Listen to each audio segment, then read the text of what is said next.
First, congratulations to Debbie for all those amazingly hard names today, and for drawing the unfortunate lot with the listing of readings. But thank you, Debbie.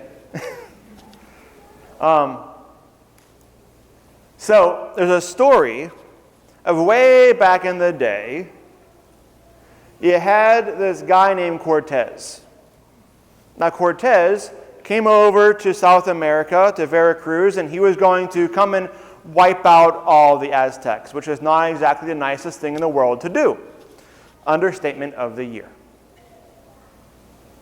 So he's not exactly someone we want to always emulate and live like, because bit of a jerk. But he came, got everyone off the boats, and he gave a very simple order. He turned to the men and said, "Burn the boats." What? We sailed all the way over here? This is our way of going back home? This is what we have to get what we want? What do you... Burn the boats. Because he knew with the boats still there, there's an opportunity to run away. There was an opportunity to retreat. And that always be in the back of his men's minds. So without that temptation there, they're going to have to move forward. There was no other way. Talk about inspiration. Elijah and Elisha, that's so much fun to have in the same reading as well. Elisha has a moment like this as well today. Elijah comes by and throws his mantle on top of him. Like, hey, let me go see the family first, and I'll come follow you at some point, but, let me go do this other thing, and then I'll be back. What'd I ever do to you? He's given a chance to come and follow the greatest prophet of all time. Is going, no, I got other stuff to do first. So in that moment, he had to make a decision of what he was going to do. Was he going to go back home and miss out on this, or not? Well, he did his own burn the boats moment. He went and slaughtered all the oxen that he was supposed to be in charge of. I bet Dad's going to love that one if he got home. He kills all the oxen, burns all the stuff that he used to take care of the oxen with, in order to cook them and serve them to everybody else. There was no going back. All there was moving forward. And much of the same with the disciples today, where the man's coming like, let me go do this, that first. Let me just have my stuff first, and then, I can follow you. No. You can't look back. Only forward. Now, we love to have escape hatches, right? We want to have a plan for in case everything goes down the drain. If we go up and down that creek, we want to have a paddle with us. But God doesn't call for us to have an escape plan. This is one of my greatest issues with faith at times, which is I say, God, I trust you. God, I'm going to do what I'm supposed to do, and I'll trust you through the results. But just in case, I got this too, right? I'll take care of this. Don't worry, but at that point, are we truly trusting? Think about all the times that someone had to sacrifice basically everything they had to follow Jesus. To follow. We, the disciples, left behind their boats and their nets and even their dad in the boat. We have Matthew leaving behind his tax collecting. We have the prophetess who was just filled with demons, but gave her the ability to tell the future, who had the demons cast out. All these saints through all these years who have had to step back and say, this isn't what's important. What's important is God. So I'm going to look forward and I'm going to serve, and whatever came before is what came before, but I'm going to follow God. And that's kind of strength that we're constantly called towards, to follow. Now, this is not to say we can't have questions. Even after the resurrection, when we're on the mountainside along Christ, and they're like, hey, we worship you, we still got some questions. We still got some doubts. But we're still going to follow. That's part of faith. Part of faith is asking those questions and looking for answers and being a part of that journey. So it's okay to have questions. It's encouraged to have questions. I remember when I was young, my pastor would always tell me, if you don't have questions, you have an issue.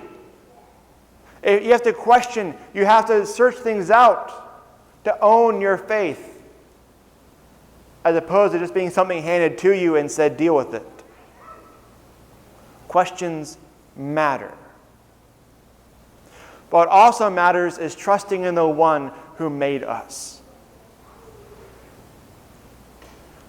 Think about the times that people look back in scriptures. You got Lot's wife looking back and turning into a pillar of salt.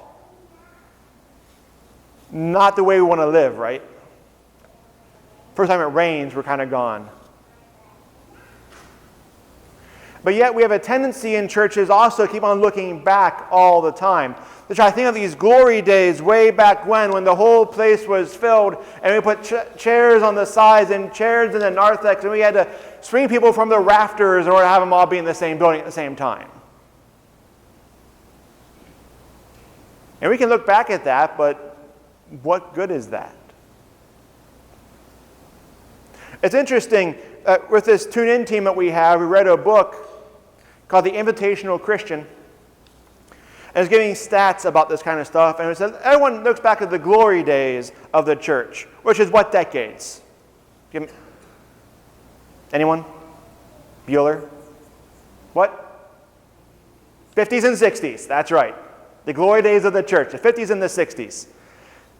What's fascinating is that, looking at the stats, more people were in church because there were just more people, right?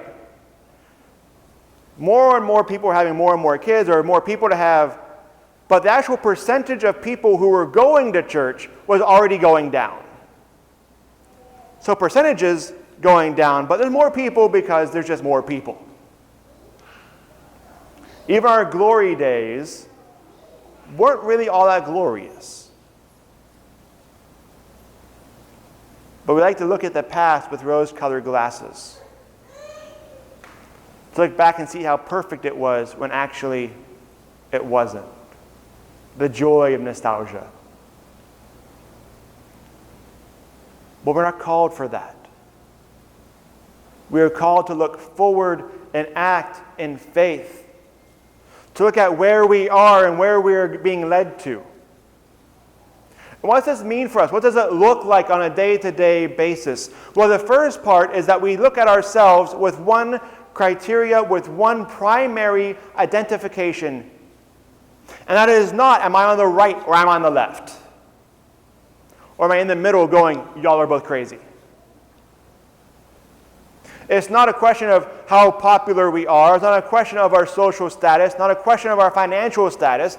It's not about being rich or poor or in the middle. It's not about what family we are. It's not, am I in Michigan or Michigan State?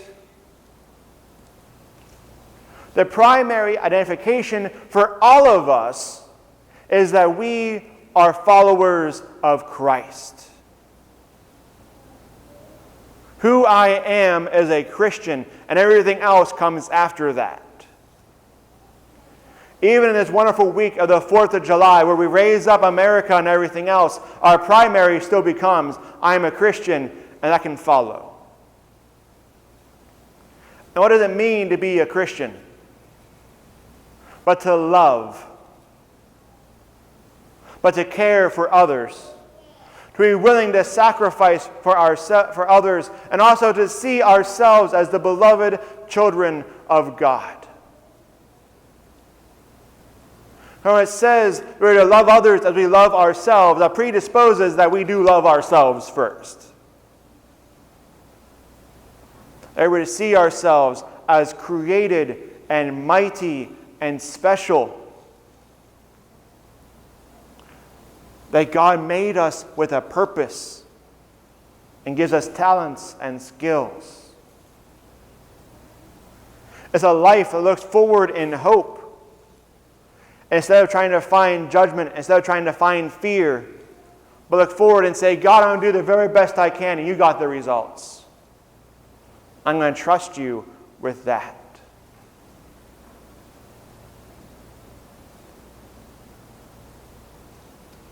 What does it look like for you?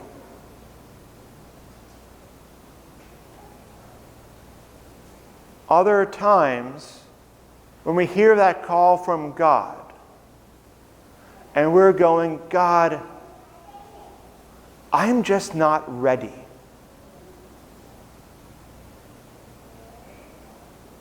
I can't be all in today. We're a model for that too. How many of you know who Moses is? Y'all seen the 10 Commandments, right? What did Moses do when he was told, hey, you're going to go free all the slaves? And he's going, that's a job way too big for me. I chose you. You can do it. You'll be fine. I don't talk so good. Here's your brother Aaron. Now go.